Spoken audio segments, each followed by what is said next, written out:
This meeting is being recorded.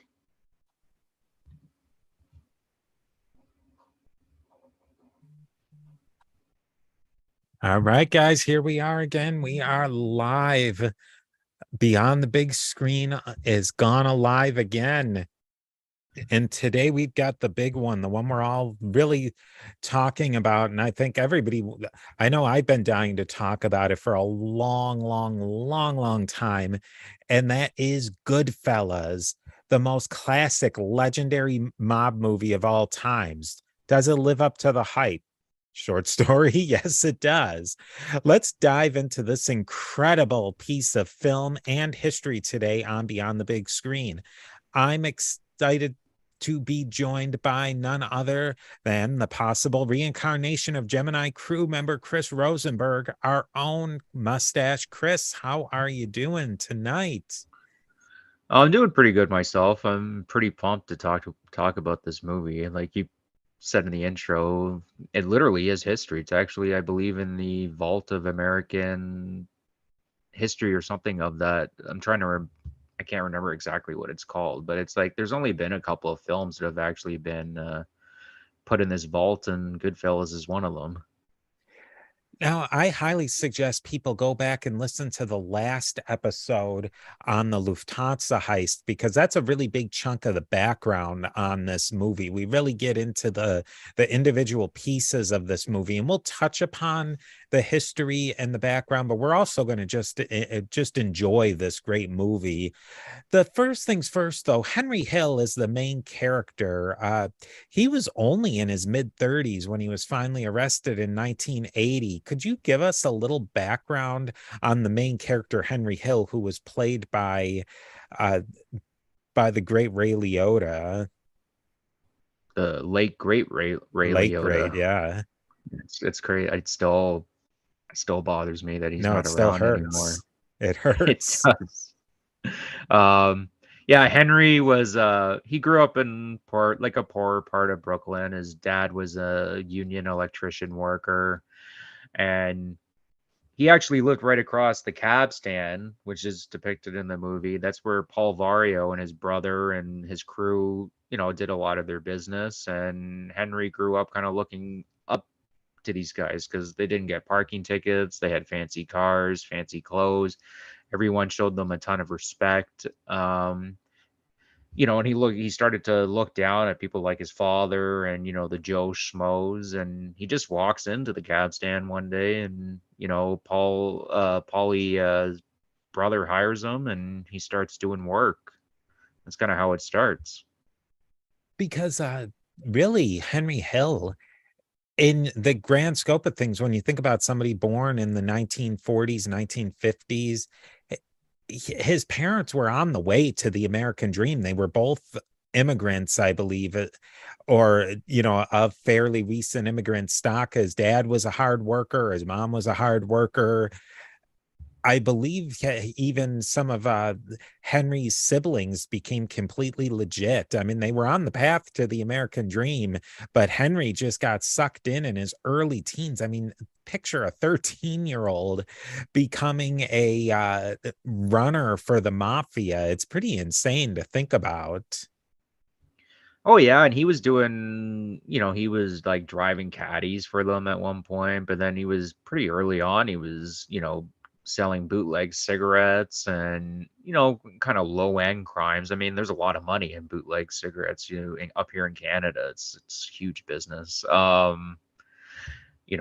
untaxed cigarettes, but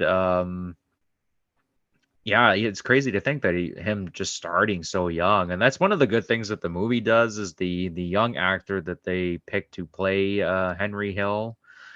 He looks a lot like he has like kind of Ray Liotta's eyes, and that was one thing that I kind of really liked that they did in the movie is they picked young actors that kind of look like they're the older counterparts.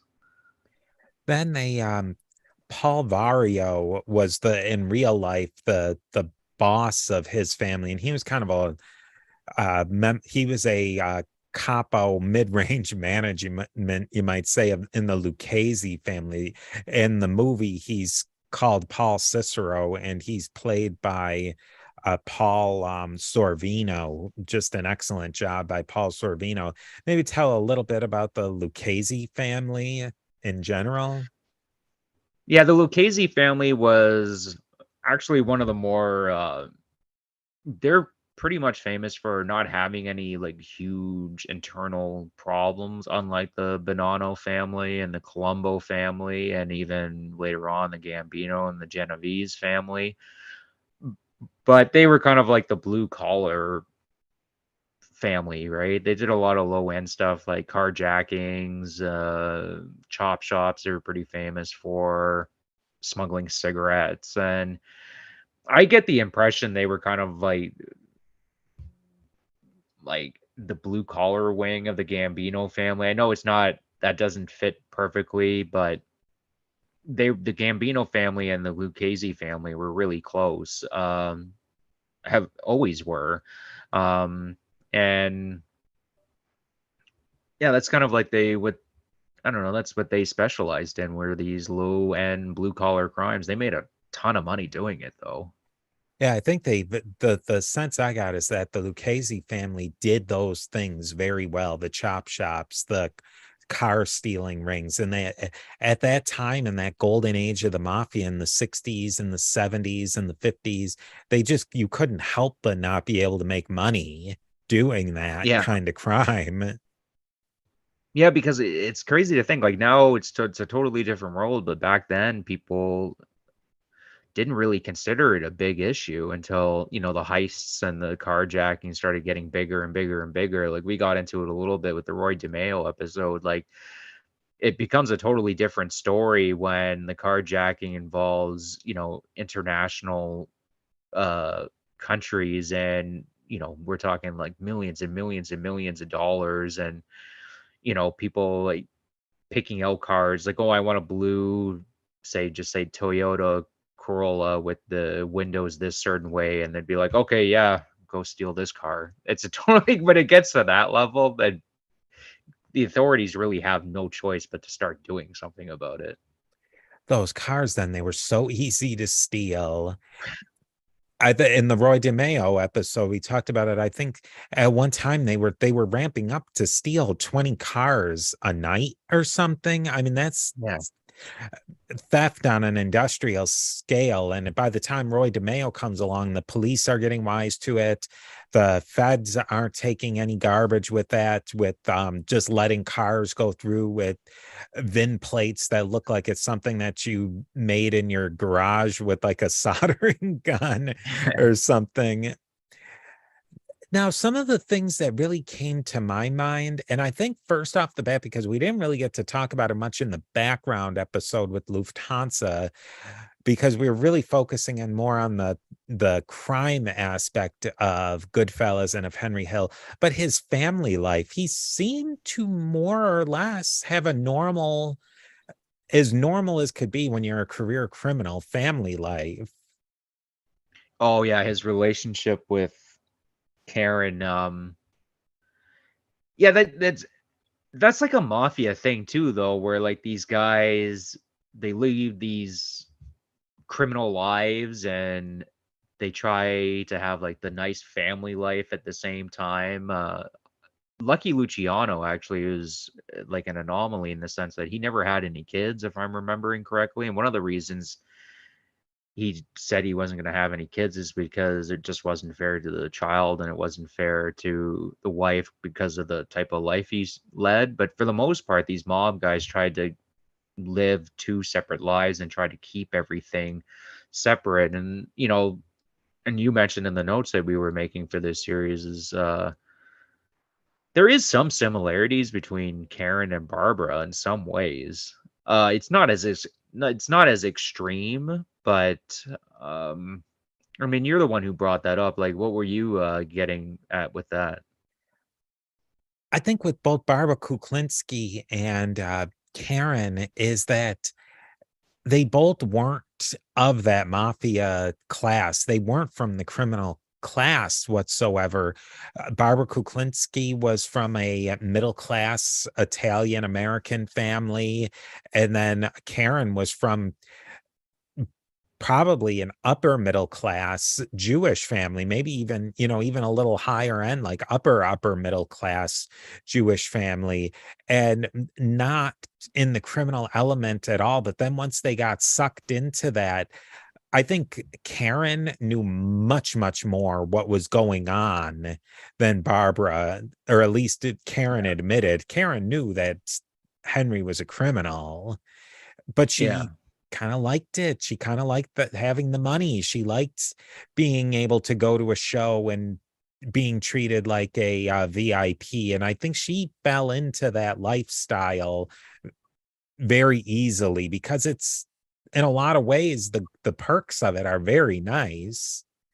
Oh yeah. And there's a great scene in the movie that kind of depicts Karen accepting the lifestyle, and it's the tracking shot where they're going into the restaurant, right? It's like one of the most iconic shots in the movie, and you see Henry and Karen, and they're walking down the stairs, and it's like a 3-minute shot, and there's a lot of red lights, and they sit at their table. I've always kind of thought that was like Martin Scorsese using like symbolism and motif that Karen is willingly accepting going into, I guess you can say, hell, but in this case, like the caverns of the inner workings of the mob. Like she knows that Henry, she'll sit there in the movie, she said, and then even herself, like she was kind of lying to herself exactly what Henry was. I think that's like her accepting this lifestyle and, getting into the nitty and gritty, like she's going, downwards. Does that make sense? Wow, that's brilliant. I've watched this movie probably 20 times if I've seen it once, maybe more than that. And I never really thought of it that way.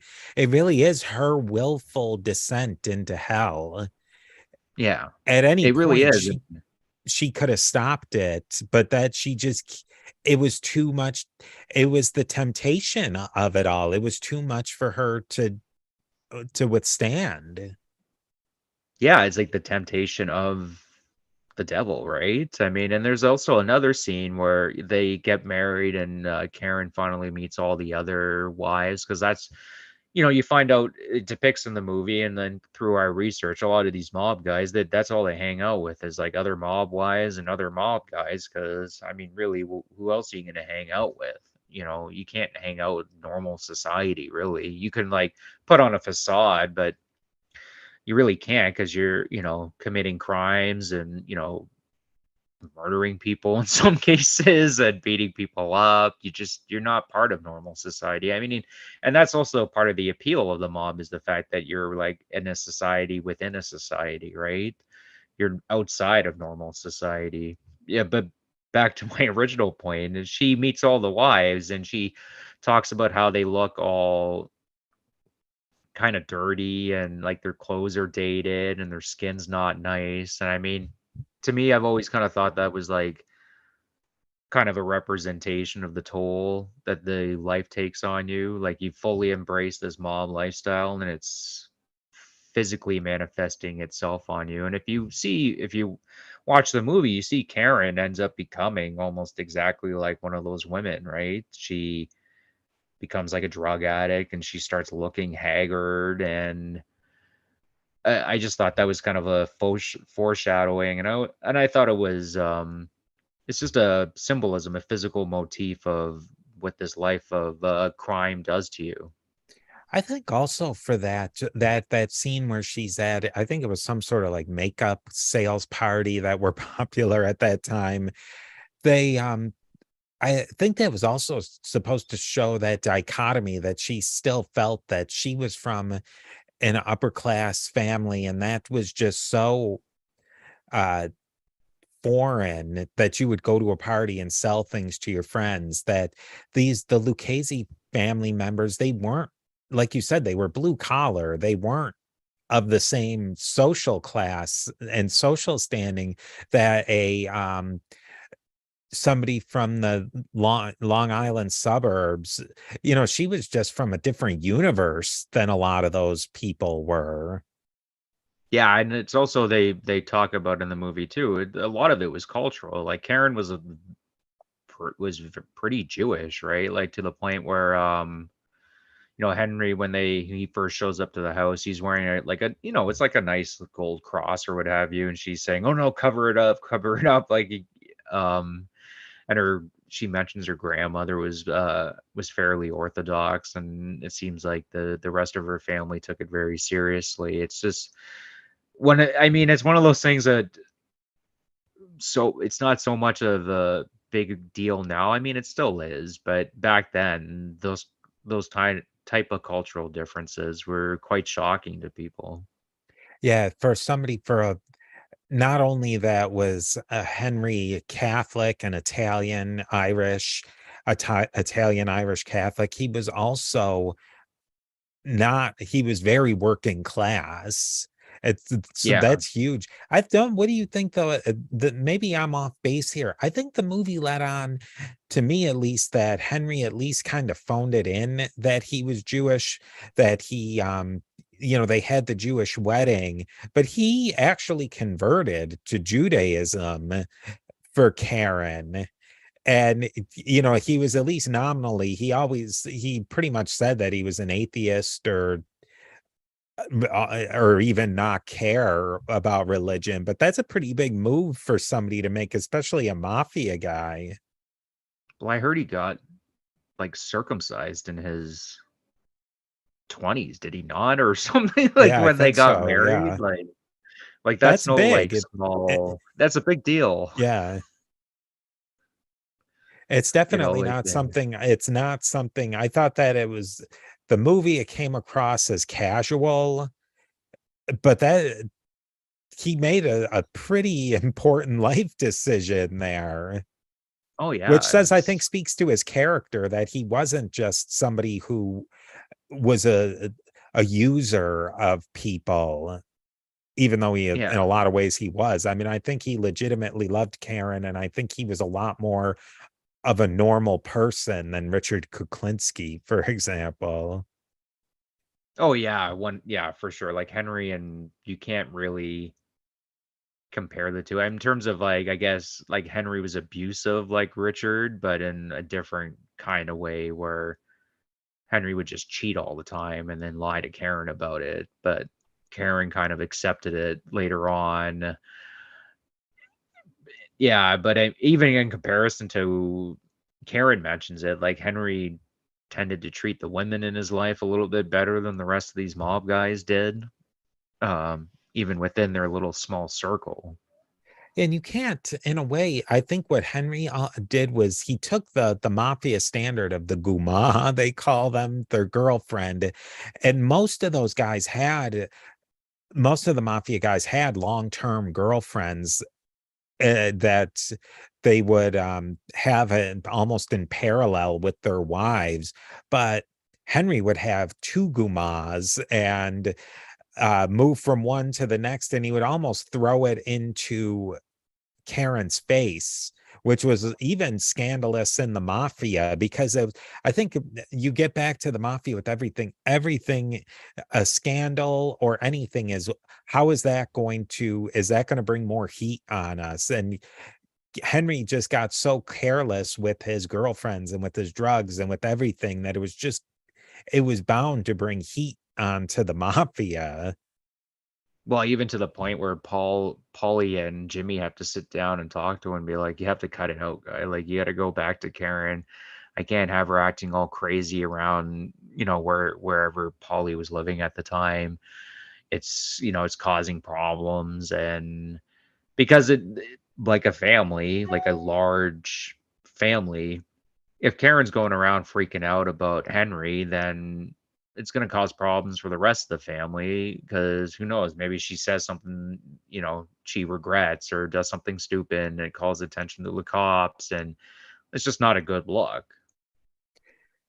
Then one other major thing that I thought we could talk about, just because we didn't address it too much in the Lufthansa episode, is the whole thing of the murder of Billy Batz, who was really William Benventa. We talked about it a little bit, and I think it bears repeating, because it's so crazy that Henry Tommy D. Simone, who was called Tommy Tommy DeVito.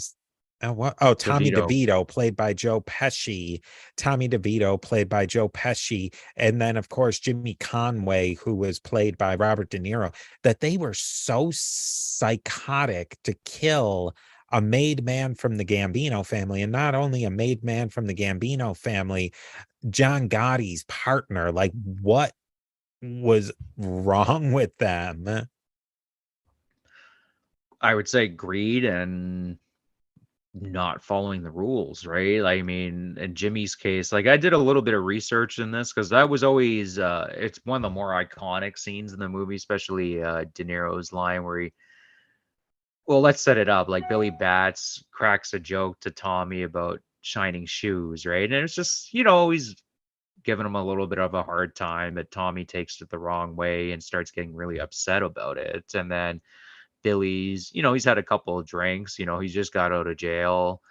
He's like, well, I'm just joking with you, buddy. And fine, you want to be like that. And tells him to, bleep and shine his shoes or go get his shoebox or whatever. And Tommy freaks out. And yeah, Jimmy, Billy says, like, what's your buddy's problem? Like, I'm just having a little bit of fun with him. And probably one of De Niro's best lines in the movie is like, oh, you disrespected him just a little bit. Just the way he says that line is awesome. Yeah, so Tommy is freaks out because he perceives that he's been, disrespected to the max. So he's not thinking straight. And then I did a little bit of research because I was wondering, well, why would Jimmy get involved in this, right? It doesn't make a ton of sense. But and what actually happened from what I've read is Jimmy took over Billy Batz's loan sharking book when he went to go do some time. And when he came back, Billy wanted it back, but Jimmy didn't want to give it up, right? Because greed. Jimmy didn't really need that book. He's making tons of money already. So this was like a kind of a convenient way of getting rid of him. Wasn't really well thought out. Tommy was pissed off in the moment. Jimmy wanted to not give up the book. Let's just take care of it. And Henry, from my understanding, was just not really involved in all of this. When he first opened up that restaurant, which was his restaurant, they talk about it in the movie. Like Henry was trying to keep it legit. He wanted to just have a nice restaurant / bar because he enjoyed running restaurants and bars. And slowly over time, these guys started coming in. And obviously, after this happens, the restaurant closes down pretty quickly. So that really leads into what you thought of as the two major themes of the movie, and it's really the mafia going from its golden age and then to its collapse, and then the death of a family, which I thought that was really interesting, the take on it. So maybe talk a little bit about this whole idea of the mafia going from its peak to utter collapse, really very close to utter collapse from the 60s to the late 70s, early 80s. Yeah, throughout the course of the movie, like it really is like a short history of the rise and fall of the mob in a lot of ways. Not so much the rise, but the downfall of the mob, because at the beginning of the movie, it's everyone's making a ton of money. Everyone's having a good time. People are having drinks, they're joking around, and the lifestyle seems appealing, right? Does it not? Yeah, I And mean, then as it's painted in a beautiful way, and the film really portrays it. It's all light, it's color, it's flash.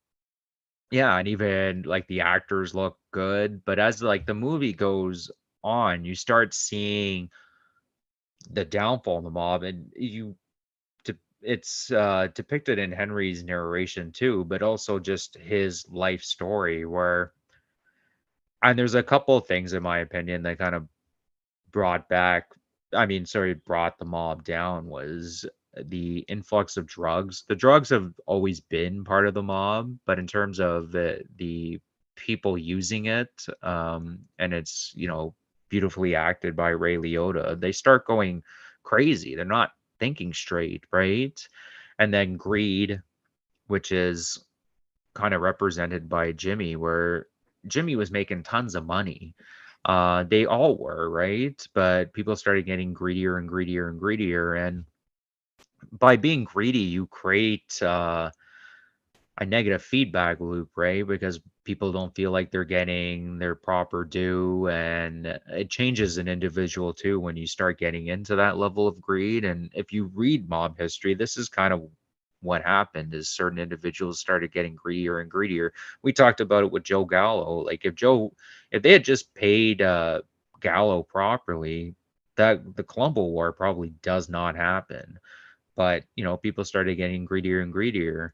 And then people not following the rules, which is Tommy to a T, killing Billy Batz. And Henry talks about in his narration in the film and in the book too, where people just started whacking everybody and nobody was really following the rules and people weren't getting permission. And once those delicate rules start getting broken, made guys getting whacked without asking for permission, it it it's a slippery slope and it starts happening more and more and more. And if you read mob history, this is exactly what happened. It started happening more and more and more. Like not people not only not asking for permission, but made guys just getting whacked, right? So the appeal of becoming a made guy and the whole delicate system that it's all built on starts crumbling down. If you look at the three main characters, they each kind of represent a different aspect of what brought the mob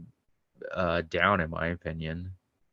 Yeah, that's it. That is really an important part of it is that as the 70s rolled in, it got harder for those guys to make money easily. And then the drugs fall in their laps. It's such easy money so quickly and a lot of money. Plus the fact of what just drugs do to you because they were all using too. It was everything that the old guys said it happened, really. Yeah. And then I mean Tommy is an example too of the type of people that were more and more so getting involved in the mob. Like people Tommy was not a very remarkable person. I mean, in the sense of like, yeah, you'd probably want to have, probably want him to have your back in a fight or what have you, but I don't know much of anything else that I've read about him. He was not, I mean, we talked about in the Lufthansa heist, he took off his mask. Like, what were you thinking? Just like examples like that. And, like letting a joke get that out of hand that you end up murdering a made guy of the Gambino family, a good friend of John Gotti's in your friend's bar because you lost your temper. These are you just for a criminal organization to run properly, these types of things can't happen. Then that theme of a family breaking apart, and if you pair the movie with the book Wise Guy, it becomes so clear that they were a family. Paul Vario knew Henry Hill since he was a kid, and Paul Vario was almost a dad, father to Henry Hill, and then it all falls apart. The one scene that really stuck out with me is when Paul Vario tells Henry Hill that he has to turn his back on him, and in real life it was Paul Vario tells that to Karen, but then Karen says that Paul Vario was in tears. And I think that that's something that it's so hard to wrap, at least for me, to wrap my mind around of how emotional it is. It's not just business; it really is family. Well, yeah, and I mean, by the end of it, I mean, the Lufthansa heist is really what starts the downfall of the family. What should have been really the high point of of their existence ends up becoming the thing that tears them all apart. I mean, in a lot of ways, Jimmy was like an uncle to Tommy, and because he was older, right, to Tommy and Henry. And by the end of the movie, you have like father turning on sons, sons turning on fathers, uncles turning on their, cousins. And the whole thing is very tragic when you put it in the, within the mafia context. Henry's on the stand and he's pointing his finger at Paul Vario. I mean, in a sense, I can't really blame Henry, but I mean, that guy was pretty much your father in a lot of ways. He was more of a father than your actual father. I mean, and Paul Vario is having to he came to the conclusion that he had to kill his own son. I'm sure that wasn't an easy thing to do. I mean, he did it to Tommy, but Tommy brought it on himself, and you just kind of see the implosion of this family. It's very sad, but it kind of shows you, and this is one thing that the movie does really well, is it shows you it shows you the how people perceive the mob and what the mob actually is, right? And that's what the mob actually is. It's your best friend, the guy that you least expect whacks you. And why is that? Because you least expected that's who they're going to ask to do it. Now let's shift focus a little bit and talk about what are some of the things that we liked about this movie. Now, I'm no film critic and I didn't go to film school or anything, but I think that the things that Martin Scorsese did, everything drew you in completely into this movie. From the filming to the soundtrack is unbelievable. The use of the montages, like you said, the setting the anticipation of telling the end first. It just all it every bit of it sucked me into this movie. And like I said, since this movie came out, I've watched it just countless times, and I enjoy it every single time. Yeah, well, just like I'll go through some of the things that you said you like. Like the soundtrack is iconic, right? And the soundtrack to me is key for the movie because it keeps the pace going. Where this movie is 2 hours and a half, but it definitely doesn't feel like it. Like it's just running through. I mean, Martin Scorsese uses like montages brilliantly. The way the whole movie is edited, because a lot of information comes across, but it's done relatively quickly, right? I mean, in some ways, in watching this movie, it almost seems like he kind of invented the MTV style editing. I don't know how familiar the audience is with the that type of editing. It was like, I don't know, like it was big in the 90s, like kind of quick cuts, fast montages, and it started becoming like overdone, and it's overdone now. But in some ways, it almost seems like Martin Scorsese kind of invented it with this movie. I'm exaggerating, but one thing I think he did was groundbreaking with was telling the middle of the story, the end of the story, right at the beginning, with this movie where you see them killing Billy Batz. I mean, we've gotten used to it now. Like, there's a lot of TV shows that kind of start like that and movies start like that, but I can't think of too many movies before this one that kind of started like that. One other thing that to add to that is that I really liked how they used narration. It wasn't completely over the top where they're just telling me the whole story. It's basically an audio book, but they give the narration just at key points that gives you enough context and texture to understand what's coming up next. It carries you through, that you're never feeling dragging. And even if you start to feel like it drags a little bit, then there's that narration to pull you along. Yeah.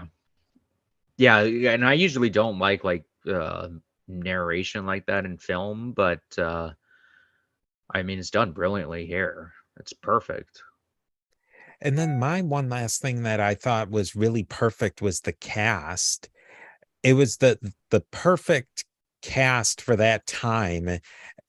age-wise, I mean, there was a really good mix of seasoned veterans with young people. Like we see Michael Imperioli, we see a really young Samuel L. Jackson playing Stax.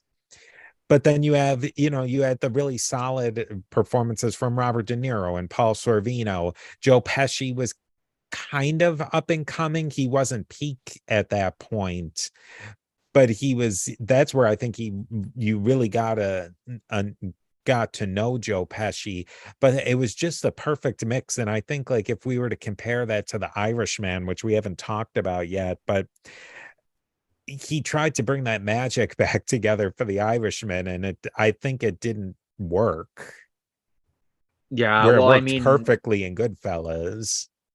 well, you talk about the cast, and I think there was a lot of pushback and casting Ray Liotta, and Martin Scorsese like apparently put his foot down and was like dead serious that this is Ray Liotta's role. Because from my understanding, he hadn't really done much of anything. Like nobody knew who this guy was before this movie.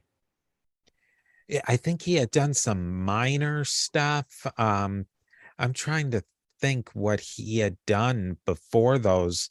That I mean, that was really his breakout role, but he had done some stuff like oh, Field of Dreams was before that. Dominic and Eugene, I watched it. It was kind of a strange movie with Tom Hulce, if you remember back to the 80s. But it wasn't Ray Liotta. Goodfellas made Ray Liotta. Yeah, yeah, you really did, right? And I remember reading that there was a lot of pushback against that, and Martin Scorsese was like dead set that this is Ray Liotta was going to play this role. So obviously it was a good choice. Now, what were some things that that stuck out to you that you really liked about this movie? um, like we talked about it, like it does a really good job of showing the surface level, like all the glitz and glamour of the mafia, but it starts peeling the onions away, and it really does show you just how pretty grimy and disgusting it is. Like by the end of the movie, like Henry's face is that's the mob, when he's all coked out and he's pale and looks sickly, and Karen looks the same way. I mean, that's the mob. This is what the mob does to you. And Paulie wanting to kill his son in many ways, and Henry, and Jimmy turning his back on a lifetime friend over because he's afraid he's going to rat.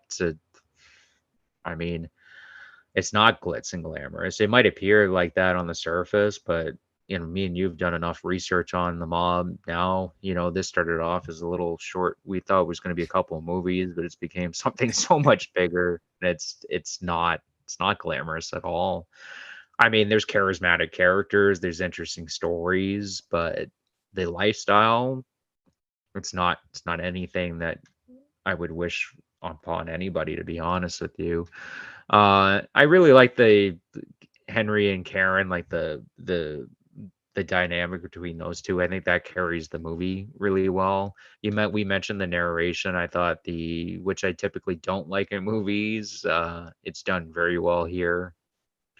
Um, like, and I liked how it's like I mentioned earlier, like it really depicts the truth about the mob, where Henry has a line. It's usually your best friend is the guy that whacks you, right? A lot of these mob movies, uh, they don't do a very well. They haven't done as well of a job as Goodfellas in showing that, yeah, it's your best friend that's going to take you out. It's I just like that it was really honest about that. Even in prison, there's this Henry goes to prison, and everyone thinks there's this false narrative that, like, if a guy goes to prison who's like an associate in the mob or a main guy in the mob, that the rest of the family picks up the weight and takes care of the family. Like, if you talk to people that have been in the lifestyle and we could read their interviews, that's really not what happens. You're just by yourself, and you have to make money somehow to take care of your family. So, there's your good friends, watching out for your kids and your wife. Um, and I thought the movie, like, it sticks pretty close to the story that Henry tells. Now we can argue about whether how truthful is Henry's story or not, but I mean, he doesn't make himself look like the greatest guy in the world. He doesn't make himself look really bad either. I tend to think that Henry, for the most part, is telling the truth.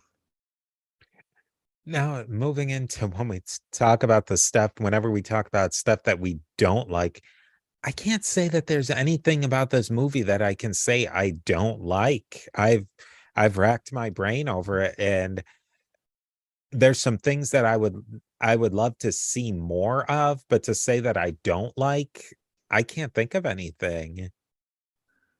Yeah, that's my opinion. Like I was thinking about it today in the last, I don't know, the last week or so, like things that I didn't like about Goodfellas, and I can't really think of anything I didn't like.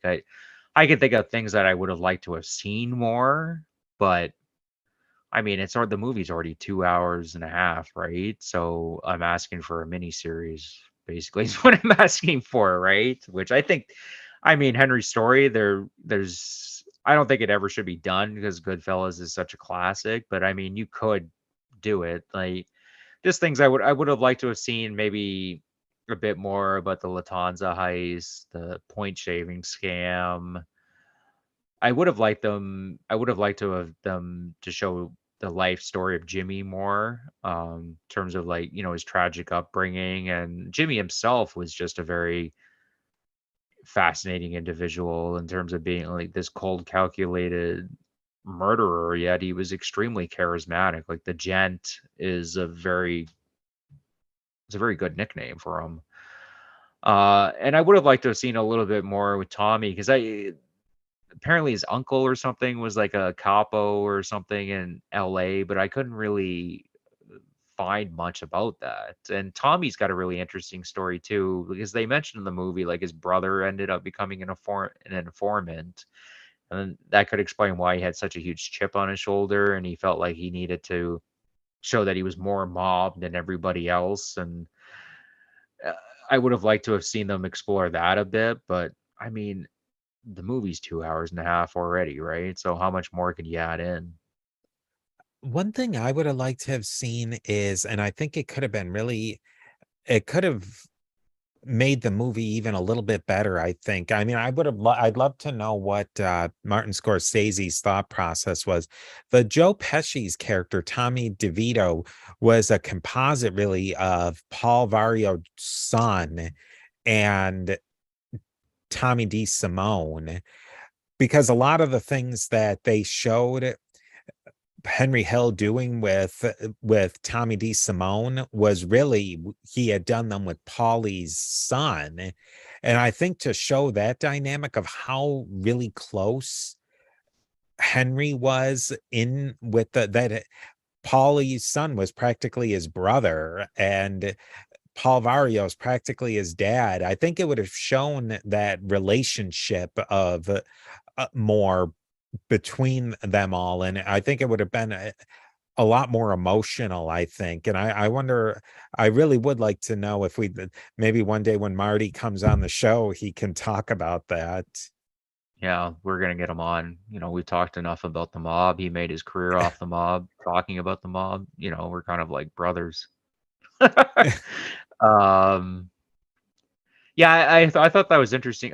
My guess would be,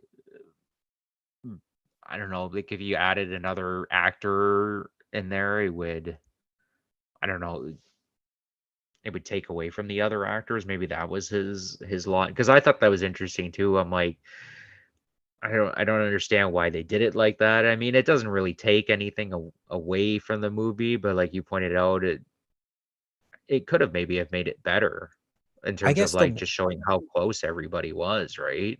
maybe the one reason is so if maybe they make the composite character, but it's more like Paul Vario Jr., then it makes it, I think as it was Paul Vario Jr., but for if Paul Vario's son, then you have to show Paul's son killing Billy Batz to get that scene in. And then Yeah.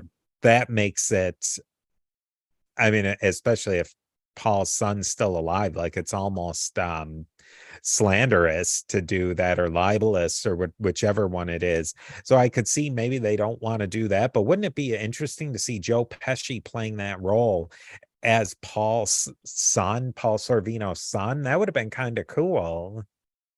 Yeah, I would have. Yeah, and then they could have had. I mean, you could have kept Tommy in the movie too. I mean, in actuality, Tommy and Joe Pesci looked nothing alike. Like Tommy was a fairly large man. And he was a lot younger than Joe Pesci in the movie.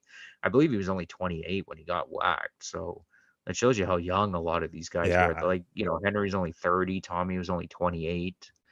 Um, yeah, I mean, I don't know, who would you have had play Paul Vario's son? I think I would have had it as Joe Pesci, and either had added another character of just somebody to play Tommy D. Simone, just basically to have that one scene with Billy killing Billy Batts, or Yeah. just have it keep it as the composite character, but have it more leaning towards the Paul Vario side. I mean, it's a minor thing, but it could have been interesting. One other twist I think they could have done is to show that Stax Edwards wasn't just some dude who hung out with them. He was an integral part of their circle. I think, but when they whack him at the end, it's just like, oh, that's just tying up a loose end. But it was devastating to Tommy, because Tommy and Stax have been friends since high school. I think that to play that element out would have been really fun to see. That it really was more than killing Marty Krugman or any of the other guys who, Frenchie and all these other guys who wind up getting whacked. They were all pretty upset to have to kill Stax. Yeah, none of them wanted to do it. And I mean, like you said, like Stax was he was like the credit card guy. He was apparently he was a wizard at stealing credit cards. That was his I guess that was his contribution to the Brown Lounge crew, which was what they called Jimmy's crew. Um yeah, that would have been nice to have seen. I mean, he could have done it pretty quickly to show that Tommy and Stax were good friends. It all I don't know. All they would have had to have taken is like Paul sits down Tommy and says like, "Oh, this is how you're gonna get made," or something, or Jimmy says like, "This is what Paul says," and Tommy's like, "Well, I've been friends with him since high school. I don't want to do Yeah. that." Like that's all I would have taken. I don't know why they didn't do that, and I don't know. It seems like an odd choice to me. When Tommy does go and kill Stax, it's really cold-blooded. He just goes in, pops him. They make some jokes with Frankie Carbone, and then they leave. And that, so you don't really get that feeling come across at all. You get the exact opposite, that Tommy was just cold about it. It was another guy to whack, when it was really essentially whacking something close to his best friend. I guess the logic behind it would have been, I mean, in the film it does work, and just it's just depicting that Tommy's a complete another psychopath, right? That doesn't care about. I mean, and that is true for the most part. Like Tommy didn't really care about killing anybody, really. He didn't want to kill Stax because he was friends with him, but anybody else, really, he didn't care. He would just murder them. Like, that's from my reading. That's what comes across, and that's what Henry says, and a bunch of other people say. And I guess that's in the movie they just wanted to show that Tommy's just a ruthless killer. Maybe for our wrap up here, I think the thing that, by reading about this, reading about Lufthansa, reading Wise Guy, doing this research, the thing that really changed my perception of the movie is really Marty Krugman. Henry, the wig guy. If you watch it, I think without really knowing the background, then he just kind of looks like a classic schmuck hanger on. He just happened to fall into a good deal with knowing about this Lufthansa heist because he knew somebody at the airport. But you watch it again through a different lens that Marty Krugman was absolutely critical to this, and he was a hardcore criminal himself with a really thick gambling book and a thick loan sharking book. He was one of them. And I think you watch it from, if you're watching it at first blush, you don't pick that up. But once you learn a little bit about it, I think you look, at least for me, I looked at it from a different perspective and thought, yeah, Marty really was critical to all of this. And the movie does portray it that way, I think. Well, he was dealing drugs out of that wig shop too. I know that sounds funny. It's like, oh, here's your wig and an ounce of coke or whatever he was selling. Yeah. He was dealing drugs too. Not like a ton, but I mean, he was doing that too. I He mean, was a he was crook. more than it was a crook. He was more than just he was an associate of the Lucchese family, right? Because he was Jewish, right? And then the movie, they don't really depict all of that. I mean, in the sense they want to make, I get it in terms of the movie because they want to make Marty seem sympathetic. So when Marty gets it, it depicts Jimmy as being like a monster. Mhm. I mean, which Jimmy was. Yeah. That dynamic would kind of change if you see, Krugman like shaking down people and not paying their loan sharks. I mean, their loans back and not paying their bets off, and he's dealing cocaine to a bunch of teenagers or something out of the back of the wig shop or whatever he was doing. uh he's a little less sympathetic, right? So we've got a lot more mob movies lined up for you. And I definitely, if you have some of your favorites that you'd like to hear us talk about and do a little background and then talk about the movie, just keep sending those movies in. We've got a lot of stuff settled, but we're always looking for more. Chris, it was enjoyable as always. I love talking about Goodfellas. I love talking about the mafia. Do you have any final words for us? Oh, other than that, like, what was I gonna say? Oh yeah, we're gonna take like a little break on the live streams with the like we're gonna do, I think it was at Starship Troopers we said we were gonna do next, and then a couple horror films.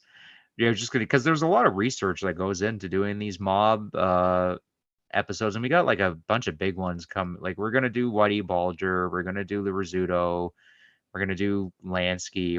We're just taking a little break to catch up on some of the research. Other than that, like, I hope you guys enjoyed the episode because I'm having a blast doing all the research for these mob movies. But I'm sure Starship Troopers is going to be a lot of fun.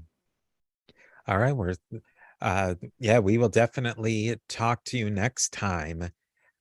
Now, that ends the podcast portion. That'll eventually go up in the podcast feed. We got a couple of comments on the live stream from Miss D Frank. She said, I like The Irishman and I didn't see anything wrong with the casting. Oh, guys, I can't wait for y'all to sit down and chat about it. I guess we won't give too much away of what The Irishman, because we could be here another, what was that movie? Like 4 hours long. So, Yeah.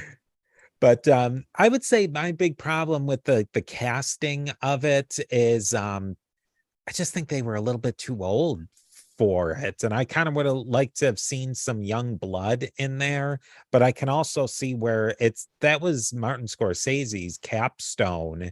And why not finish it off with those guys in there that really made his career? Yeah, I would say when I first watched the movie, the whole digital face thing was a little distracting at first, but even, I mean, like Robert De Niro is an old man, and you know what I mean? Like, so even when he's young as Frank, he's still moving kind of like an old man would. I like you said, I would have liked to have seen. I mean, they could have used De Niro and they could have used Pesci, for when they're older and maybe somebody younger. I mean, a movie that kind of did what The Irishman was trying to do, and I thought did it better, was Once Upon a Time in America, which is, I guess that's another mob movie we got to talk about, because Yeah, we got to put that that's a one on the big time list. classic. Where, but they had like younger actors playing the roles, and then like they had like James Woods when he, looked at, at the time that they were filmed, and then they did like makeup to make him look older. I would have kind of gone with that approach, but I mean, I still like The Irishman. It is a very different movie than Goodfellas, though, in terms of the pace and the theme and everything. Where like The Irishman is, at no point does The Irishman really, I think, really makes the mafia look glamorous at all. It's the toll that it takes on people. Yeah. And then Miss Deep Franks commented with another comment. She said, also, if you have both seen it, can y'all chat about your views on the 2012 crime drama Killing Them Softly? I want to say, was that the one with Brad Pitt? Yes, that's the one with Brad Pitt. And then wasn't I've had other people Ray tell me to Liotta in watch that it. too? I don't know for sure. I've had other people tell me to watch it, and I haven't actually watched it. I guess we'll have to put that on the list. Yeah, let me I want to say that if I'm thinking of the right movie, it might have been I want we'll definitely put that on the list. I would need a refresher on it for sure. But yeah, I've had a blast talking about this today. And so we're going to end the live stream, but we will catch you guys next time. Yeah, thanks guys. Thanks for the comments, and thanks for watching. And like I said, we're not done with the mob. We're just taking a little break, and get right back into it. Yeah, and do all the stuff everybody asks you to do. Press click or click like, click share, ring the bell to get notifications, and tell people about it. Share it on social media. That is what really helps small channels like ours grow. But yeah, thanks Misty Franks for watching tonight, and we will talk to you